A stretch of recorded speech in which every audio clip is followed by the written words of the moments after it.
buenos días a otro directo de Ventana Internacional en bueno, como veis en el título, lo que vamos a hacer es repasar los dos primeros grupos del Mundial.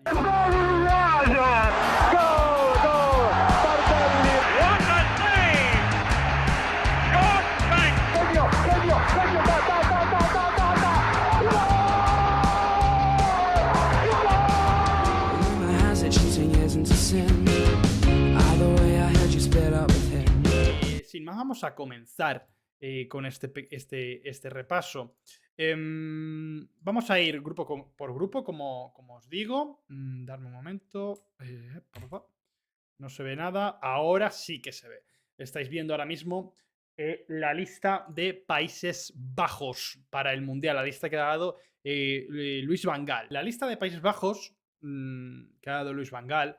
Luis Van Gaal en otra nueva etapa, la tercera, si mal no recuerdo, sí, la tercera al frente de la selección. Ya estuvo entre 2000 y 2001 y también estuvo de 2012 a 2014, donde consiguió aquel gran tercer puesto en el Mundial de Brasil de 2014. Esperar un momentito. Vale. Pues eso, consiguió un gran tercer puesto en el Mundial de 2014. Es verdad que una selección que, por ejemplo, España en la fase de grupos nos cascó un buen 5-1 con aquel gol recordadísimo de Van Persie.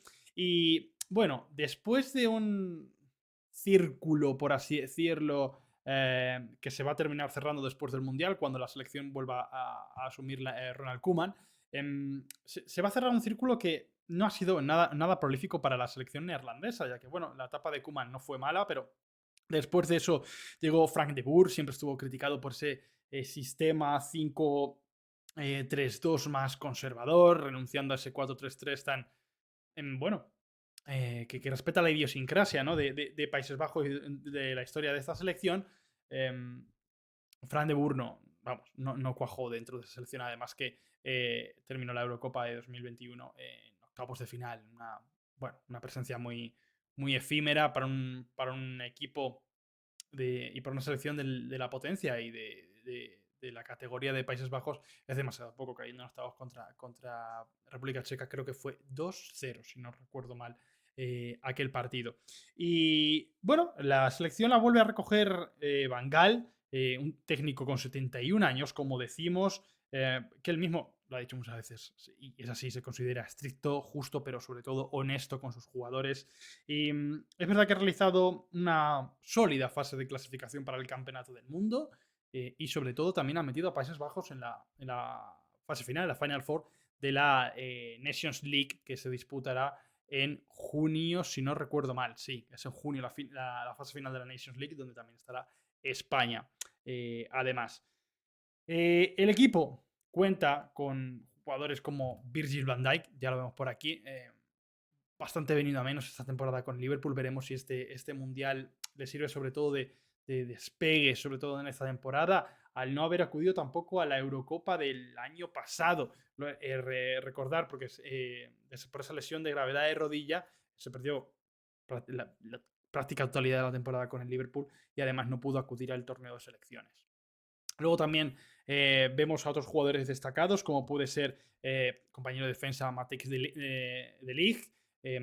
Luego también vemos por aquí a Frenkie de Jong, que en el Barça está asumiendo un papel poco a poco más destacado, sobre todo a la hora de sustituir a Busquets, como en el último partido contra Osasuna, cuando lo vimos jugar de central, algo que seguramente no veamos aquí en esta selección neerlandesa.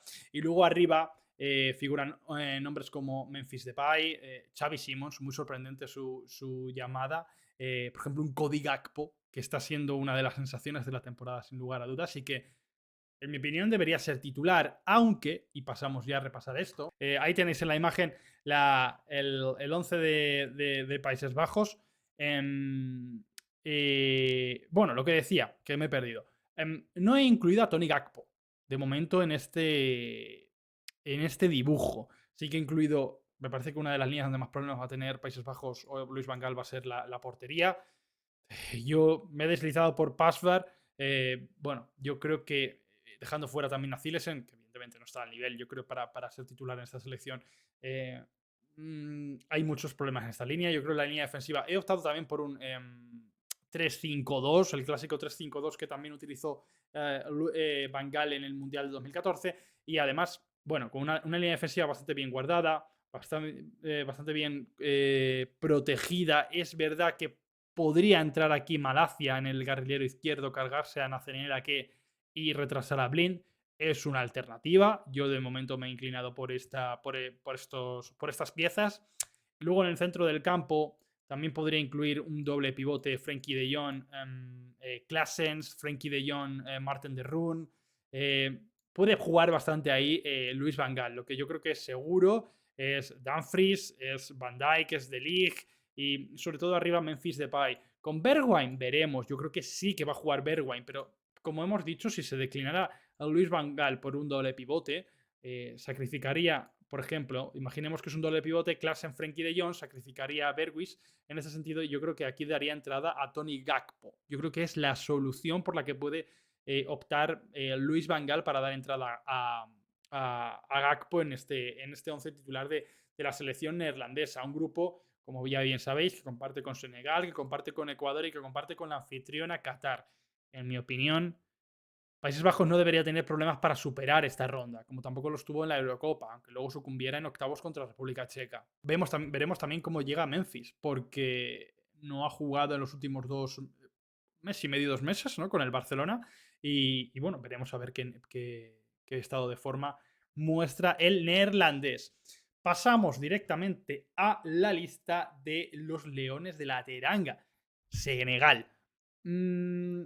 Evidentemente, esta selección senegalesa, esta lista, este equipo que ha montado Aliou Cissé, recordemos a Aliou Cissé, capitán general del equipo, que se estrenó en 2002 y que debutó contra Francia ganándole a Francia con todo el peso histórico que tuvo esa victoria, por supuesto. Además, lo que tenemos que tener en cuenta, se oye esto perfecto, ¿no? Vale, perdonad, estaba comprobando a ver si se escuchaba bien. Además, tenemos que tener en cuenta que aquella selección senegalesa llegó a cuartos de final y se quedó a un gol de oro, a una prórroga de convertirse en la selección africana con mejor resultado en un mundial. O sea, es cosa bastante destacada. Como no estoy escuchando nada, me voy a quitar los cascos, porque es evidente que ahora mismo no estoy escuchando ningún videojuego ni nada. Entonces, Alucise con mucho peso histórico en este equipo. Luego, es verdad que tenemos a varios jugadores destacados por línea, como puede ser Edouard Mendy en la portería, Kalidou Koulibaly en la línea defensiva, en el centro del campo, bueno, pueden haber varios, pero sobre todo está Gana Gueye, Patecis del Rayo Vallecano, lo conocemos también de aquí de la Liga Española, aunque no creo que sea titular. Diatta puede ser que también parta como titular, Chiku Kouyaté también, pero luego sobre todo arriba sí que hay bastante potencia. Imaginemos que Mané no comienza como de titular en este inicio de campeonato. Yo creo que Aliou Cissé podría declinarse por un frente de ataque, hablando siempre de un 4-3-3. Un 4-3-3 es lo que tenía yo aquí dibujado. Sí, exactamente, un 4-3-3. Con Boulaye Dia en punta, Ismail Assar como en una de las bandas. Y yo creo que Aliou Cissé se declinaría por Famara Diédhiou en otra de las bandas para completar este ataque senegalés. Luego es verdad que tiene a Nico Jackson, también del Villarreal, un jugador que estamos viendo que en esta temporada se está destapando como, sobre todo en la etapa de Emery, antes de que se fuera Emery y llegara Quique Setién como un jugador con mucho potencial. Y bueno, las opciones de Senegal evidentemente pasan por cuánto tiempo tendrá de baja a Mané. Y qué estado de forma mostrará el atacante del Bayern Múnich. Teniendo en cuenta que Senegal debuta contra Países Bajos, exactamente, el comienzo puede ser malo, tanto para Países Bajos como para Senegal. Quiero decir, cualquiera de las dos selecciones puede empezar con una derrota. Dos selecciones que quizá partan con cierto favoritismo para estar en la siguiente fase por encima tanto de Qatar como de Ecuador. Habrá que tener en cuenta la gestión que hace cada equipo de ese partido inicial y el resultado que se da. Porque desde luego, si está Mané y está en buenas condiciones físicas, ese partido hay que verlo y la verdad es que bajo mi punto de vista tiene un resultado bastante incierto. Por eso vamos a pasar ya a Ecuador. Si Senegal debuta contra Países Bajos, primer partido del Mundial, evidentemente, y el inaugural es ese Qatar-Ecuador, en el que me parece muy curioso ese partido, porque vamos a hablar ya mismo de Ecuador, una selección que me toca bien de cerca, sobre todo por la cancha que se le ha dado dentro del canal de YouTube y por el apoyo que habéis mostrado siempre en los vídeos que he realizado sobre este Ecuador de Gustavo Alfaro. Em, es que Qatar, bajo mi punto de vista, es una selección competitiva. Ahora lo hablaremos, pero ha sacado resultados, entre comillas, positivos en la Copa América que disputó como invitada y luego es ganadora de Asia, es la campeona de Asia actualmente en 2019. No es una selección baladí, sin ir más lejos. Pero bueno, vamos a hablar de Ecuador, evidentemente. Gustavo Alfaro, el proyecto de Gustavo Alfaro se ha fundamentado sobre todo en una grandísima clasificación de CONMEBOL, una clasificación, como sabéis, complicadísima, pero que se fundamentó sobre todo en un gran comienzo de esta fase clasificatoria, donde yo creo que quiero recordar que le rascó un empate a Argentina, no me acuerdo si empate a 1 o empate a 0 o empate a 1, se impuso a Uruguay en casa, cuando es verdad Uruguay aún estaba el maestro Óscar Tavares dirigiendo la selección y ha sacado resultados bastante positivos, aunque es verdad que ha tenido algunos resultados también bastante negativos, sobre todo en esta última parte final, donde ya tenía cierta renta y todos los equipos han estado robando puntos entre ellos. Sin más lejos, nos acordamos de Chile, nos acordamos de Perú, nos acordamos de Paraguay, o sea, se han estado robando muchos puntos entre ellos, entonces eso ha favorecido que Ecuador también haya aguantado ahí estoicamente en posiciones de acceso al Mundial. Sin sorpresas destacadas, me parece a mí la lista que ha dado, dio en la última hora Gustavo Alfaro. Evidentemente el referente es Ener Valencia, en punta. También vamos a ver dónde lo encuentro. Moisés Cacedo del Brighton. Evidentemente es una de las grandes sensaciones. Esta selección está fundamentada, sobre todo, y no quiero decir mal los años. Por aquí lo tengo. Esta selección está fundamentada sobre todo en la base de jugadores jóvenes, muchos de ellos canteranos de Independiente del Valle, un equipazo que ha sacado sobre todo el equipazo y ganador de la Copa Sudamericana, que ha sacado muchísimos jugadores jóvenes para esta selección y sobre todo también por el gran trabajo de Jorge Célico en los equipos inferiores, que es a esto donde voy. Esta selección viene fundamentada y mezcla también veteranía y juventud, pero esa juventud viene de haber ganado el histórico campeonato sudamericano del 2019 y el tercer puesto del Mundial Sub-20 del mismo año. O sea, viene a hacer unas muy buenas actuaciones en esas competiciones de categorías inferiores. Y de aquí podemos extraer jugadores como Ángelo Preciado, como Piero Hincapié, que es incluso más joven. Pervis Estupiñán también es un poquito más veterano, entre comillas, pero también es un destacado. Gonzalo Plata. El propio Moisés Caicedo también. Campana, que se ha quedado fuera al final de la competición, pero también era un delantero muy válido para poder estar. Yo creo que esta selección ecuatoriana no llega con ninguna gran estrella, por así decirlo, evidentemente. No llega con un jugador destacado, si acaso Ener Valencia, por el nombre que tiene y por jugar en Europa y por tantos años haber jugado en Europa. Pero sobre todo, los jugadores más destacados con Piero Hincapié, que yo creo que es fijo en la defensa. Arboleda y Arreaga se han mantenido también como titulares gran parte en el centro de la defensa, gran parte de la clasificación mundialista. Pero Piero Hincapié, entrando y Piero Hincapié, creo que a uno de ellos lo va a desplazar. De hecho, yo aquí tengo apuntado que a quien va a desplazar es a.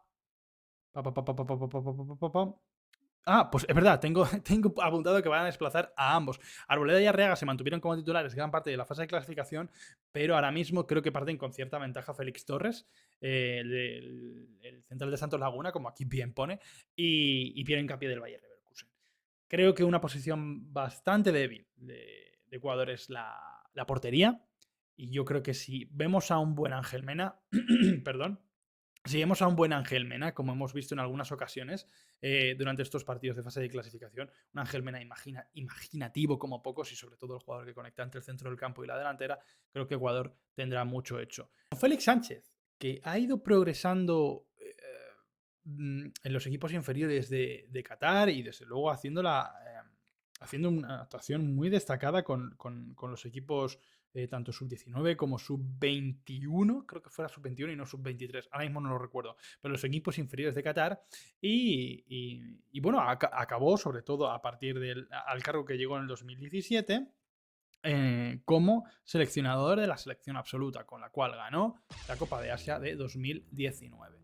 Evidentemente, Qatar ha hecho un grandísimo proyecto en torno a esta selección para que intente dar una buena imagen, y el objetivo absoluto en esta su primera clasificación mundialista, siendo esta la única selección debutante en un mundial en esta edición, es pasar a los octavos de final. Eso sería un exitazo, evidentemente. Eso ya sería el exitazo tremendo de Qatar. Evidentemente no podemos esperar de Qatar una actuación similar a la que hizo la selección de balonmano en el Mundial de 2015. O sea, eso sería inverosímil, es evidente, porque la distancia entre Qatar y los equipos potentes y principales favoritas de este Mundial es muy ancha esa distancia. Entonces sí que podemos esperar una selección donde arriba con Almoez Ali y con Akran Afif, que para mí me parecen los dos jugadores más imaginativos de este conjunto y los dos que jugarán arriba, porque entiendo que Qatar seguirá jugando con ese 5-3-2, con estos dos jugadores arriba. Ali, que es el más rematador, y Afif, que es un jugador más imaginativo, un jugador más técnico, con mayor visión de juego. Creo que llevarán la voz cantante de este equipo, sobre todo en la faceta ofensiva. Por aquí tengo apuntados que esta selección ha ido realizando pequeños hitos con los que puede estar satisfecha. Son, por ejemplo, los empates ante Paraguay y Panamá, victorias ante Honduras. Todo esto entre la Copa América 2019 y la Copa Oro 2021. Como digo, empates ante Paraguay y Panamá, victoria contra Honduras o derrotas por 2 goles incluso menos contra Argentina, Colombia o Estados Unidos. Verdad que, bueno, tampoco son hitos destacados, pero hay que tener en cuenta la trayectoria futbolística que tiene esta selección. Veremos su papel, yo no la descarto. Yo no la descarto enteramente para acceder a octavos, pero es verdad que es bastante difícil de imaginar que esta selección de Qatarí acabe pasando de ronda por delante de selecciones como Países Bajos, como Senegal, incluso si me apuras, Ecuador. Yo creo que Ecuador es superior a esta selección, pero también sabemos que Ecuador es bastante irregular y lo hemos estado viendo en las últimas ventanas de las eliminatorias de Conmebol. Entonces vamos a ver qué es lo que nos depara este grupo, que creo que la favorita para ser primera, mejor dicho, es Países Bajos, pero tampoco por mucho margen. Bajo mi punto de vista, creo que el segundo puesto debería ser para Senegal. También hay que tener en cuenta a ver cómo llega Sadio Mané a esta cita. Y luego Ecuador debería ser tercera y Qatar cuarta. Pero ya digo que por un estrecho margen. No estamos hablando de una clara primera y una clara cuarta, una clara colista del grupo. Es un grupo que a mí me deja cierta incertidumbre, la verdad, y me crea mucha curiosidad ver cómo se desarrolla. Evidentemente, la selección más destacada del grupo B es Inglaterra. Inglaterra llega, vamos, como el Rosario de la Aurora. Además, este mundial puede acabar siendo la tumba, evidentemente metafórica, de Gareth Southgate en su etapa como seleccionador de los Three Lions. Llega Inglaterra de descender en la Liga de Naciones, a la Nations League, en un grupo, es verdad, el grupo de la muerte, ¿no? Que compartía junto con otras potencias europeas, pero sobre todo con Hungría. Y Hungría, otra vez Hungría, por favor, esto es poesía para los más conocedores de la historia del fútbol. Hungría les cascó un 0-4 en casa a Inglaterra, un 0-4 en Wembley. En el 53 recordamos todos bueno, todos, o si no lo recuerdo yo, ese partido histórico que evidentemente cambió el rumbo del fútbol, con ese Inglaterra 3 y Hungría 6. Evidentemente, la Hungría de los magiares mágicos, ¿no? Hungría con Ferenc Puskás, con Sandor Kocsis, con Zoltán Csibor, con Nandor Hidekuti, la historia de Nandor Hidekuti en ese partido jugando como falso 9 y destrozando la defensa inglesa. Eso fue poesía. Ese 0-4 para mí fue poesía, la verdad. No porque evidentemente le tenga una especial tirria a Inglaterra, porque no es así, sino por quién lo hizo, ¿no? Por quién marcó por quién le ganó 0-4 en suelo inglés, que fue Hungría. Pero no nos perdamos. La selección la selección inglesa, perdón, se debate básicamente entre lo que dicen los resultados, finalista de la Eurocopa, y semifinales del último mundial. Los resultados un poquito ya más para atrás, porque los últimos resultados son la Nations League y son fatales. Y luego lo que muestra su juego, muy rácano. Se le acusa a Gareth Southgate de no poder sacar el máximo de una generación de futbolistas muy técnicos, y de muchísima calidad, como estamos viendo. Vamos a ver, vamos a los delanteros. Phil Foden, Jack Grealish, Harry Kane, James Maddison. Es verdad que Marcus Rashford, Bukayo Saka y Raheem Sterling son otro perfil de jugador. Pero si acudimos al centro del campo, también vemos a Jude Bellingham, a Conor Gallagher, a Mason Mount. Son jugadores eminentemente técnicos e imaginativos, no de corte defensivo. Está Inglaterra por nombre, y lo hablábamos antes de la Eurocopa 2021, es una de las mejores selecciones inglesas que se recuerda, pero evidentemente una cosa es el nombre y otra cosa es el equipo que armes y el colectivo y cómo funcione el colectivo. La cosa es que Southgate cuenta con mucha materia prima que no está sabiendo utilizar a la altura de las circunstancias. El proyecto de inglés se tambalea. Los 4 partidos consecutivos que pasó sin ganar el inicio de la Nations League, vamos, provocaron un terremoto, ya lo hemos comentado, el 0-4, que supuso la peor derrota en suelo inglés desde los años 20. Es que hay que remontarse a muchísimo tiempo, porque evidentemente Hungría en el 53 le gana por una diferencia de 3, pero es que esta fue de diferencia de 4.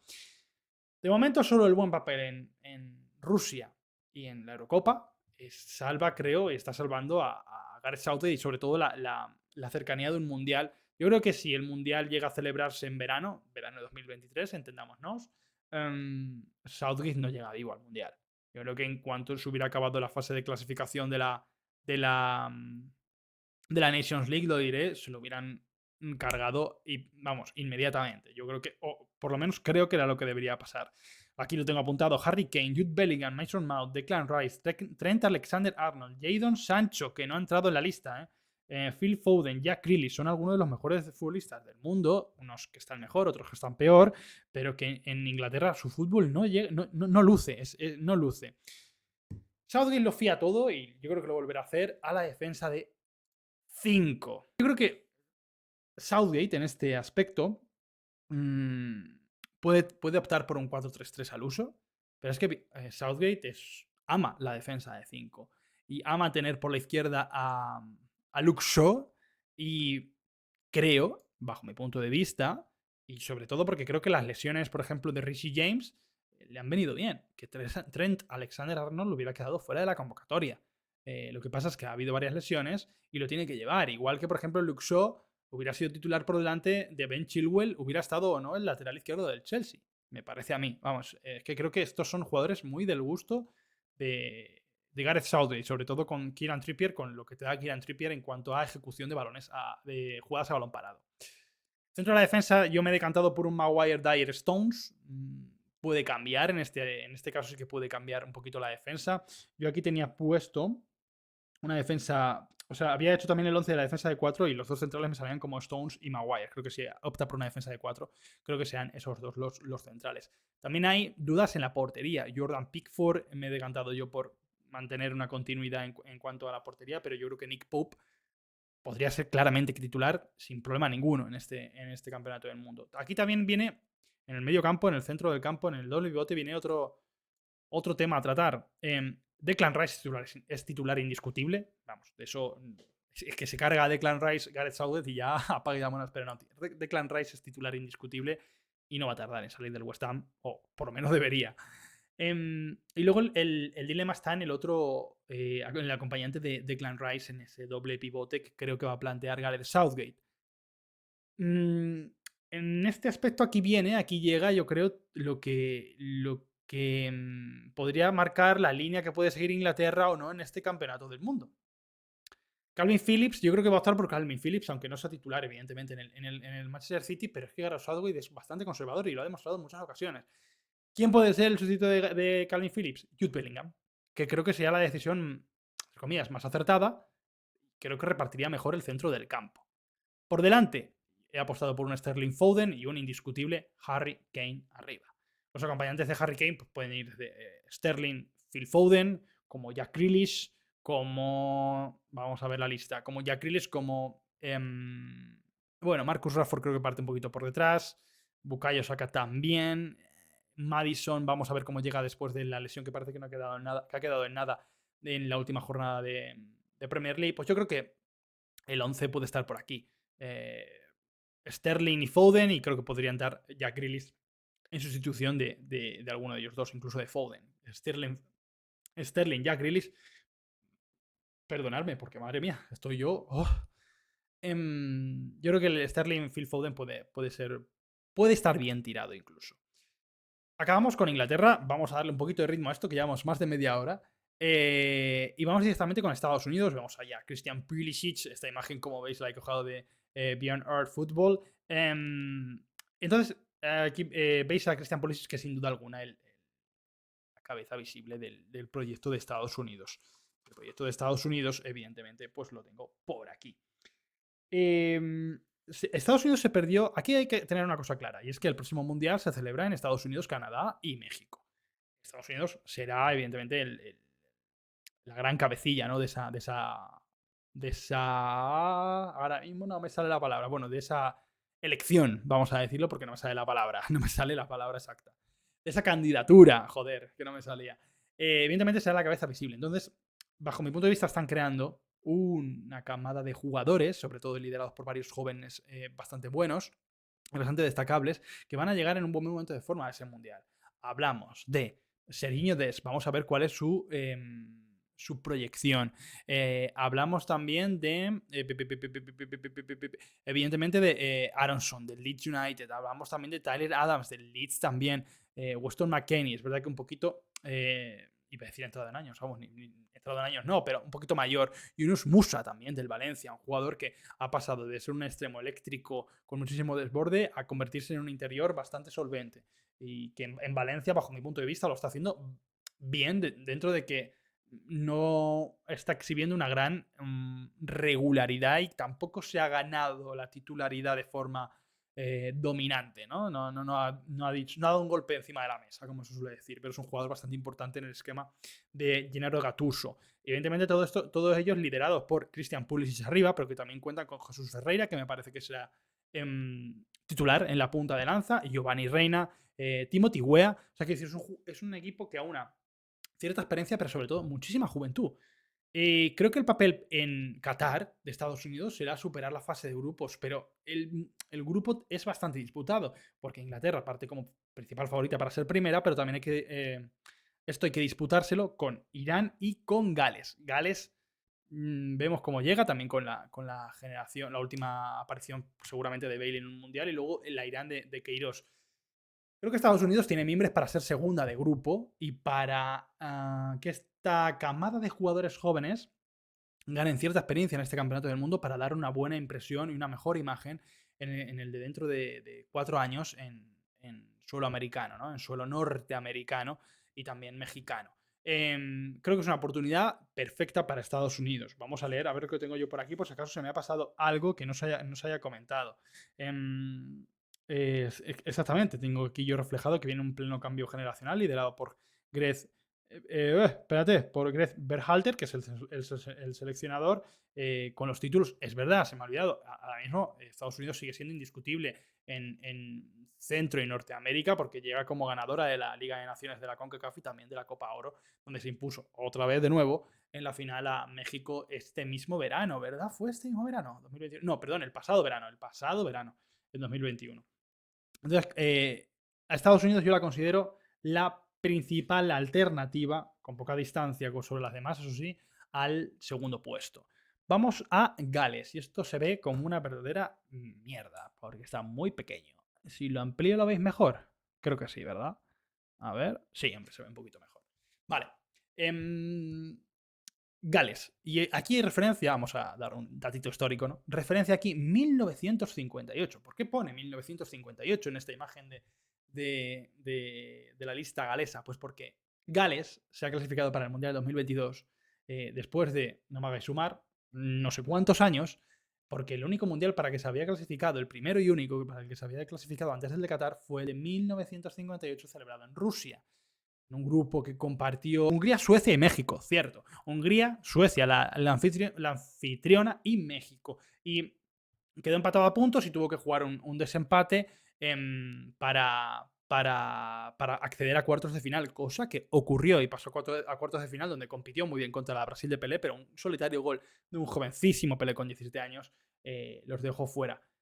Gales, y ahora mismo se me ha ido el nombre, em, llegaba liderada a ese campeonato. Estamos con historias de abuelo cebolleta, ¿no? Hostia. Jimmy Murphy. Jimmy Murphy era el seleccionador, que a su vez era el segundo entrenador de Sir Matt Busby en el Manchester United, que justo ese año, meses antes, había sufrido el accidente aéreo de Múnich, iba a decir de Superga. El accidente aéreo de Múnich, volviendo de disputar la vuelta de los cuartos de final de la Copa de Europa contra la Estrella Roja. Jimmy Murphy no se subió a ese avión porque tenía un encuentro de clasificación con Gales. No fue una de las víctimas mortales, por suerte. Y se pudo hacer cargo del Manchester United de esos últimos meses y sobre todo de Gales en el Mundial de Suecia. Ahora, volvemos a la actualidad. Bueno, es una Gales bastante con el mismo grupo, la misma generación de jugadores que llegaron a semifinales en la Eurocopa 2016, liderados por Gareth Bale. También tenemos Aaron Ramsey sigue en esta selección. Es decir, es una selección que combina poco jugador joven, como puede ser el propio Ampadu, que es el primero que veo por aquí, pero no lo combina con jugadores bastante veteranos, ya como Gareth Bale, que yo creo que es la máxima referencia de la selección galesa en la línea ofensiva. Aaron Ramsey, Wayne Hennessy, Ben Davies, Kiefer Moore, también están seguramente ante su última oportunidad. Y todo esto llama la atención o contrasta con otros jugadores como puede ser Brennan Johnson, de la estrella del Nottingham Forest, Harry Wilson, Danny James o Joe Rodon, que están dando sus primeros pasos en cuanto a este tipo de competiciones de élite. Gales, papel para este mundial. Bueno, creo que competir por la segunda plaza del grupo puede estar bien, pero creo que no le va a dar. Y por último, Irán. Irán, Carlos Queiroz. El retorno de Carlos Queiroz después de dirigir a Egipto y llegar a la final de la Copa África con ellos. Y perecer, bueno, perecer no, perder. Porque perecer parece que han ido a la guerra. Perder en los penaltis contra Senegal.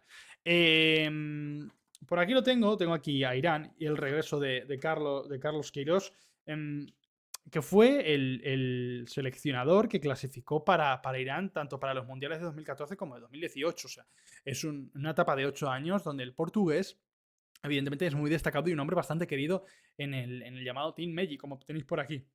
Como se le conoce al equipo persa, al conjunto de Irán.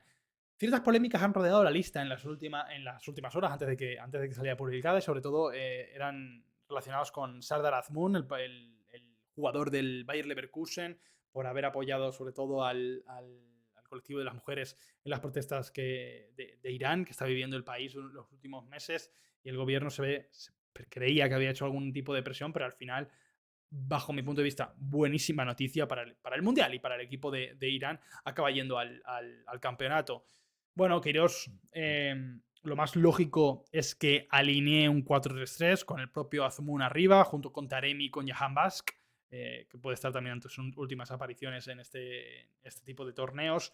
Recordemos que Irán jugó también contra España en el Mundial 2018 y lo hizo bastante bien. A España le costó mucho. Queiroz llegó para sustituir a Dragan Skocic y aceptó retornar a casa.